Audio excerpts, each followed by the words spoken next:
वादी वादी घूमकर हमने कितने ही ऊंचे पहाड़ सर किए, मगर हर जगह दुनिया का मामला एक ही जैसा मिला। इंसान की मुनाफिकत, धोखाधड़ी और बददियानती उसकी खसलत बन चुकी है। बहादुर मर्दों को भी बहादुरी से मरने नहीं दिया जाता। क्या करूं मैं अब्दुल केली? क्या मौत के डर से हक की राह से पीछे हट जाना चाहिए मुझे?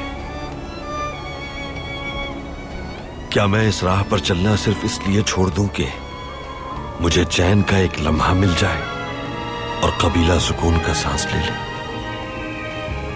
जो रास्ता हमने चुना है अब्दुल केली, उसमें मौत आसान नहीं है। जब तक मंजिल को पा नहीं लेते, इस रास्ते को छोड़ना मुमकिन नहीं।